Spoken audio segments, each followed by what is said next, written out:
बहुत से ऐसे ब्राह्मण हैं जिन्हें किसी प्रकार का ज्ञान नहीं है, किसी प्रकार के मंत्रोच्चारण का उन्हें विधि नहीं पता है, कहीं से पढ़े नहीं, कोई ज्ञान नहीं, परंतु फिर भी वे श्रृंगी और रुद्र से अभिषेक करने पर शांति की प्राप्ति, सरसों तेल से अभिषेक करने पर शत्रुनाश और मारण आदि कार्यों की सिद्धि, और सौंदर्य प्राप्ति के लिए कुछ इत्र से भी अभिषेक कर सकते हैं, दुग्ध से, दधी से।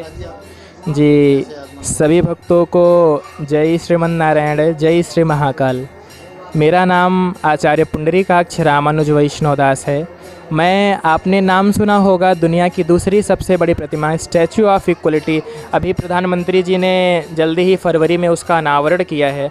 मैं वहाँ से आया हुआ हूँ। श्रावण मास के महीने में लोग जो रुद्राभिषेक कराते हैं, इसका क्या महत्व है? देखिए, श्रावण मास यह देवशयनी एकादशी से के बाद से हमारे यहाँ एक चतुर्मास, चौमासा जिसे कहते हैं, वर्षा ऋतु का चौमासा प्रारंभ होता है। श्रावण, भाद्रपद, क्वार और कार्तिक।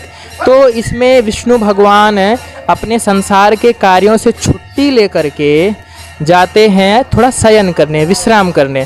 तो उस समय सृष्टि का जो संपूर्ण कार्यभार है वो शिव जी के ऊपर आ जाता है।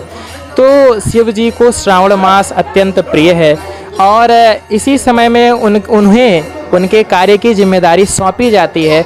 इसलिए उनके बल की वृद्धि हेतु, पुष्टि हेतु, मंगल हेतु हम उनका अभिषेक करते हैं, जिससे वे प्रसन्न हों और हमारा कल्याण करें। जल से अभिषेक कर सकते हैं, दुग्ध से, दधी से। तो जल से अभिषेक करने पर शांति की प्राप्ति होती है। सरसों तेल से अभिषेक करने पर शत्रुनाश और मारण आदि कार्यों की सिद्धि होती है, और सौंदर्य प्राप्ति के लिए कुछ इत्र से भी अभिषेक करते हैं, और तीक्ष्ण बुद्धि की प्राप्ति के लिए शर्करा मिश्रित दुग्ध से अभिषेक करते हैं, संतान प्राप्ति के लिए गो दुग्ध से अभिषेक करते हैं। इस प्रकार से नाना प्रकार के काम्य प्रयोगों को सिद्ध करने के लिए बहुत से प्रकार के द्रव्यों का विधान बताया गया है। तो यजमान अपनी इच्छानुसार द्रव्यों का प्रयोग करके भगवान की कृपा के भागी बन सकते हैं। और ब्राह्मण, देखिए, अपने यहाँ का कोई भी जो विधान है वह व्यर्थ नहीं है। आचार्य ने बताया कि 3 ब्राह्मणों से होगा अभिषेक। तो 3 ब्राह्मण से करने का अभिषेक कराने का तात्पर्य यह है कि जितने अधिक ब्राह्मण रहेंगे उतना उच्च स्वर से मंत्रोच्चार होगा।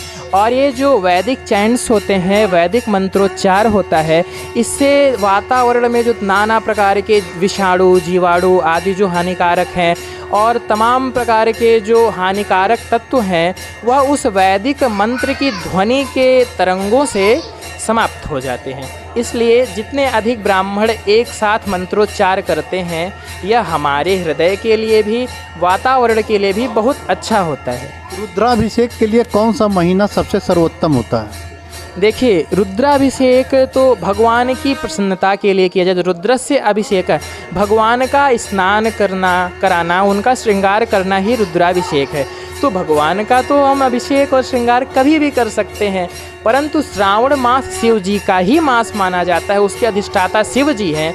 इसलिए इस श्रावण मास में करने का विशेष महत्व है। ऐसा कहते हैं, श्रावण मास का हर वार सोमवार, अर्थात सोमवार शिव जी को प्रिय है, तो हर वार सोमवार के समान होता है। इसलिए श्रावण मास की महत्ता थोड़ी अधिक है रुद्राभिषेक करने की दृष्टि से।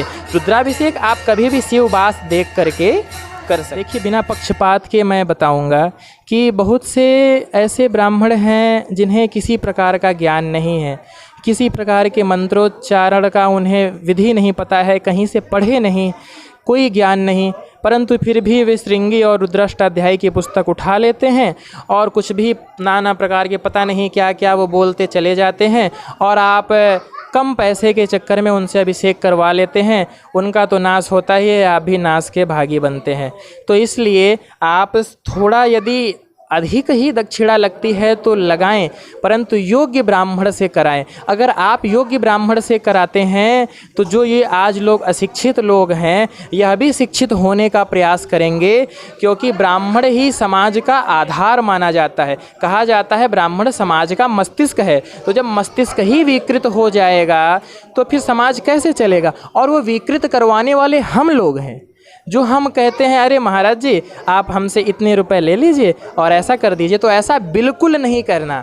असंतुष्टा विप्रनष्टा।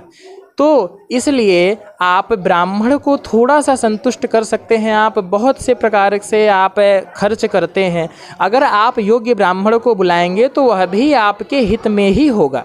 आप थोड़ा सा करके बचने के चक्कर में आप अपना बहुत बड़ा नुकसान ना करें, यही निवेदन है आपसे। बल्कि आप नहीं किसी ब्राह्मण से करवा सकें तो पुस्तक आदि का आप स्वयं से थोड़ा अध्ययन कर सकते हैं, जिससे आपके पास भी थोड़ा इतना ज्ञान हो जाए, यदि सामने वाला गलत कर रहा है तो आप उसे समझा सकें। और अगर ऐसा नहीं कर पा रहे हैं तो एकमात्र साधन है भक्ति। आप आचार्य के समक्ष इतने नतमस्तक हो जाएं कि अगर वह कुछ दोष उत्पन्न कर भी रहा है तो उसका आपको भोग न करना पड़े, भगवान आपकी भक्ति से उसको क्षमा कर दे।